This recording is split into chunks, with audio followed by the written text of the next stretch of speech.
think you're old enough now that we can start introducing you to your grandfather's books. And yeah, Jeremy's Run. That's right. And so, did I ever tell you how this story began? Well, so I was living in Los Angeles pretty early. So this must have been circa like 2007 or something like that, 2008, I forget. And your grandpa was writing another book series. That's right, the space one, which we're going to eventually read too, because I love that book series. And he had been working really hard on it and kind of got burnt out on it. And so he asked me to write some basic bios of my friends. And I was like, okay, that's cool. So I did. And those characters loosely became the characters in Jeremy's Run. Now, there's a lot of artistic license. Okay, it's not like any one character is based, strictly off of, my friends at the time. And the character of Jeremy is loosely based on me, but it's not like super dialed in. It's loosely based on me. But yeah, it's the story of what happens if there was a strike on the United States in Los Angeles, a nuclear bomb goes off, and people have to survive. So it's like a post-apocalyptic tale. And the great compliment that your grandpa and my dad got from like ex-military people who said, like, the beauty of this book is that these people make all kinds of mistakes, the kind of mistakes you would expect amateurs to make, and it's about their tale of overcoming and surviving. So, you want to hear it? All right, here we go. And the goose is sleeping in the background there. All right, I know it's nice when Lucy snores. It's so pleasant. All right, Jeremy's Run, Chapter 1 by gfgustav. Here we go. Sunday, 11:03 p.m. Pacific Daylight Time. 11 minutes before the world ended, Buffalo Springfield 1967 hit For What It's Worth thumped out of the surround system in Jeremy Jameson's Marina Del Rey apartment. A sliding door stood open to the pad's third-floor balcony, admitting the occasional waft of an ocean breeze unseasonably mild for the middle of May, and scented with lilac and bougainvillea. The clock on the kitchen stove swapped a digit from 11:03 to 11:04 p.m. And that was actually based on the apartment I was living in at the time. True story. Sarah Santos, in a baggy blue and white UCLA sweatshirt and tight jeans, sat at the dining room table, one leg tucked beneath the other, scrolling her phone and tapping her free foot to the music's rhythm. She read the text faster than most people could handle headlines. An empty Costco-sized bag of peanut M&Ms lay neatly folded and pressed flat on the table's glass surface, its contents sorted into ordered rows arranged by color. The reds lay furthest away, then came orange, yellow, brown, green, and close at hand and mostly consumed row of blues. Jeremy stood at the nearby kitchen island, muddling pieces of fresh cucumber and jalapeno in a tall glass. A pale Karina Koenig, waif-thin and barefoot, sat cross-legged on the floor, eyes closed, swaying trance-like to the music. Her platinum blonde hair hung straight, longer in front, cropped in the back, with two narrow strands, red and green, on the left. A tiny gold ring pierced her lower lip. A small moissanite stud glittered on the left side of her nose, kind of quintessential LA punk. Karina split her time between her own nearby apartment and Jeremy's pad. She'd met his roommate, Matt Wentworth, 4 months earlier, and they had become nearly inseparable. Yeah, so that's funny. Like, those, it's kind of reminding me at the time, one of my roommates, his girlfriend, now wife, lived in the apartment building, like, across the street. And so, yeah, she doesn't look like that at all, but it is funny how This is giving me like little memory flashbacks of my own life in Marina Del Rey. Anyway, Matt sprawled on the faux leather sectional, studying his phone. He wagged his head. This is weird. Jeremy looked up from his muddling. What's that? There's an emergency meeting of the UN Security Council. This is Sunday night, right? Last I checked, Jeremy replied. I didn't think those peckers worked on Sunday. This could get out of hand. It says here Iran may have launched a missile and Israel is threatening to nuke them. I can't believe those goddamn mullahs over there would be that stupid. Jeremy frowned. You think it's for real? I don't know, but it's all over the place. I know these news feeds all copy each other, but still. That song was prophetic, Sarah said, still reading and apparently ignoring Matt. Can you play it again? No problem. Jeremy wiped his hands and fiddled with his phone. The song began anew. Sarah looked up from her phone. Have you guys seen the news? Karina smirked. Honey, you're a total news junkie. It leads to depression and suicide. Did you hear what I just said? Matt asked. Sarah stared at him. No. He repeated what he just told the others. You think it's real? Sarah asked. I don't know. Matt returned to his phone. I can't believe they'd actually do it. Boring, Karina replied, swaying to the music. Her shoulders appeared to be only loosely connected to her head. Cade De Silva, third member of the apartment's rent-paying trio, emerged from his bedroom and ambled into the kitchen, followed by de facto resident number 4, known to all as Gooch, who trailed his master, toenails clicking on tile. Cade's slender build and mild manner belied his abilities. Fourth-degree black belt and martial arts instructor, he taught Kempo, Jiu-Jitsu, and several other styles, as well as a blend of basic moves he called street fighting karate, tailored for his self-defense classes. He'd sunk his meager savings into his own dojo 18 months earlier and opted for the apartment to keep expenses down. That meant he'd hit it off immediately with Jeremy and Matt. Though he represented the primary signatory on the apartment lease, Jeremy tended to regard Cade, 3 years older, as the elder statesman. Cade looked more wizened than his 32 years, an artifact of growing up in LA's gang-infested South Side and 6 years as an infantry grunt in the Army. So how was Palm Desert? Cade asked Karina. Palm Desert?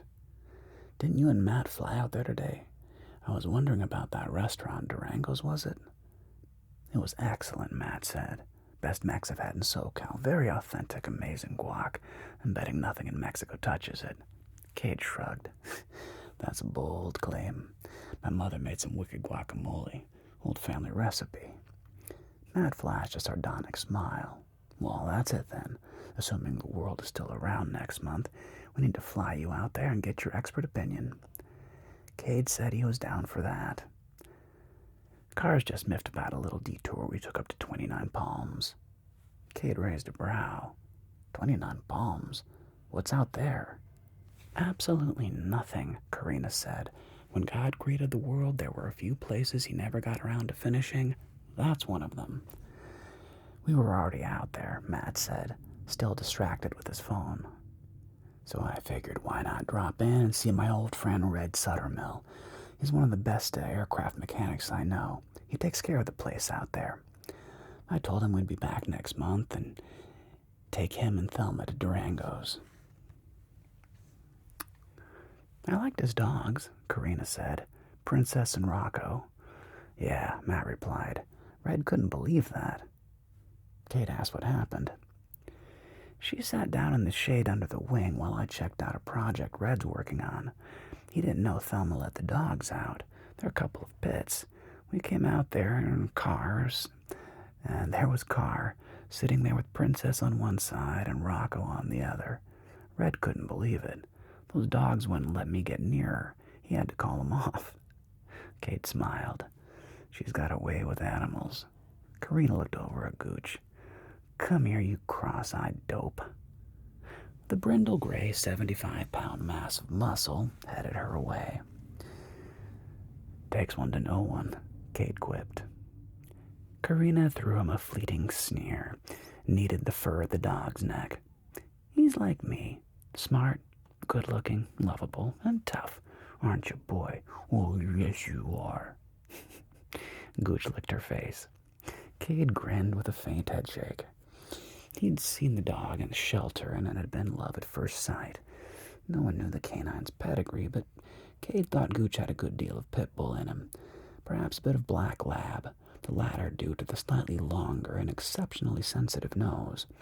Though Gooch rarely barked, his heavily muscled frame, along with his eyes, one brown, the other pale gray, always spooked newcomers. Jeremy finished pouring pear-flavored vodka along with some Taiku citrus liqueur. He filled the glass with ice, picked up the stainless shaker, twirled it over his head, and brought it down with it atop the glass with a metallic clap. Then he shook it with flair, timed to the music. Cade surveyed the kitchen island and the bottles thereon. What are you mixing, bartender? New recipe, Jeremy said, pouring a portion of the concoction over ice. Let me know what you think. This is not good, Matt said, focusing intently on his phone. This is the problem with building these goddamn weapons. Sooner or later, some idiot's gonna use them. Sarah agreed. What's Mount Weather? She asked. Matt's head jerked up. Mount Weather? Where are you reading that? Here, Sarah replied, holding her phone for him to see. It just came on CNN. Jesus. Matt returned to his phone, his expression grim. You gotta be kidding. Cade sipped Jeremy's drink, an approving nod. You outdid yourself, amigo. That is muy bueno. Thank you, sir. Anyone else? Karina raised her hand.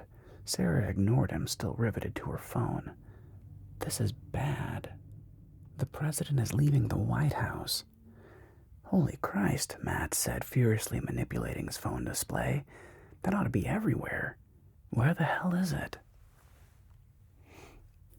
A siren wailed out on Lincoln Boulevard, just beyond the complex. Sarah jumped. Another siren pulsed rapidly in the distance. Matt threw a nervous glance at the open balcony and returned to his phone. This is getting scary. Take it easy, guys, Jeremy said. It's not like we don't hear sirens every night around here. What are you guys reading? Sarah and Matt both spoke at once. Matt told Sarah to go ahead. Amman is down, Sarah said. That's in Jordan. Matt added that the Israelis were claiming to have intercepted a nuke headed their way from Iran, which makes no sense unless the effing mullahs sent more than one. Jeremy threw him a quizzical glance. Why is that? If they intercepted, it would be kinetic, Matt replied. They might blow it to bits, but that wouldn't take out Amman. They probably intercepted at high altitude. I doubt anyone would even see it. The question, Sarah said, is why isn't Israel attacking Iran? Matt shrugged. How do we know they're not? How old is that feed? They're saying a warhead exploded in space, Sarah said. 150 miles up over Amman. Ah, Matt said, frantically manipulating his phone. He paused, his finger moving slowly. You're right. Shit. Where's that stuff on Mount Weather? On the CNN site, Sarah said. I can't get to it. It's not responding. Sarah studied her phone. You're right, it froze. Overloaded, Matt said. I don't think it's a DOS, just too much traffic. A DOS? Kate asked. Denial of service, Matt replied. It's a crude but sometimes effective form of cyber attack. Let's see here. Can we get the AP site? The earlier sirens faded. A fresh one cut loose perhaps 2 or 3 blocks away. Busy night, Cade said. Jeremy glanced over at Sarah. You figure out what's going on, hon? The stereo emitted a static pop, and with that, the music abruptly died. The lights flickered but remained on for the moment.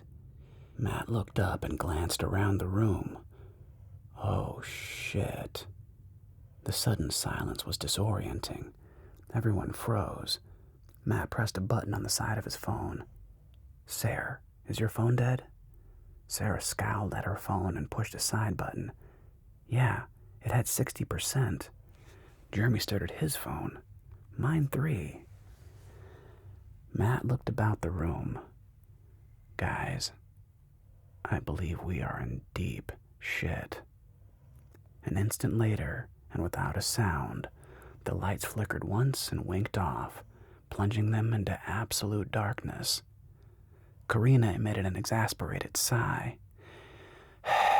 Damn, the power's out. Again. Sarah spoke up. This isn't a normal power outage. Karina sniffed. How would you know? Guys, Matt said from the darkness. I think this is it. So that's chapter 1. And yeah, it's interesting how it brings back so many memories. So this must have been originally timed around, written in, I think, like 2000.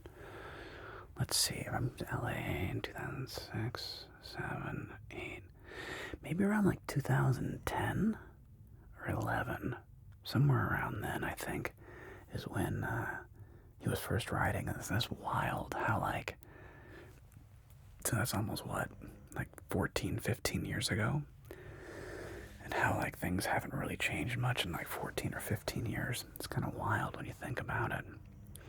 But anyway, I remember, my dad used to read to my brother, my brother and I, and I used to love it. So I hope you enjoy our little story times. I mean, I remember my dad read us Stephen King, The Dark Tower series, and I mean, I must have been basically a young teenager, and I remember sitting in the living room for like hours with my dad, just listening to him read and just being completely engaged. And so I guess, it's my way of trying to, like, kind of bring that back and share some of that with you. So I hope you enjoy that. And yeah, we'll do more. I haven't read this book in a long time, and I forgot kind of how much I enjoyed it. But also, like, the memories it brings back. Living, in my case, I don't think it was on the 3rd floor? Let's see, I was on the 1st. I think we were on the 2nd floor of this apartment. And it was called, I think it's still there. It's called the Jefferson. And it's right there. If you look on Lincoln Boulevard, and there's a famous Harley-Davidson motorcycle shop right there. Now, back when we lived there, it was quite undeveloped on the other side of Lincoln at the time. Now it's like wall-to-wall condos and like restaurants and stuff is completely developed. But back when I was living there, 2010, 2000, somewhere around there, it was completely like, it was like old warehouses, and there was a very different vibe. But I forgot how nostalgic it would be to read that. Wow, yeah, it's like bringing back a lot of memories. And living there with my roommates and friends, and boy, that's interesting. Anyway, we can read more tomorrow or whenever, okay? Alright. I think it's time for you to start sawing some logs like the goose over there, okay? Alright, well, sweet dreams. I love you very much. And looking forward to reading more and taking more trips down memory lane here. This is gonna be fun. This is gonna be fun. Alright. Alright. Sweet dreams, kiddo. I love you, okay? And remember this one. Sleepy fingers.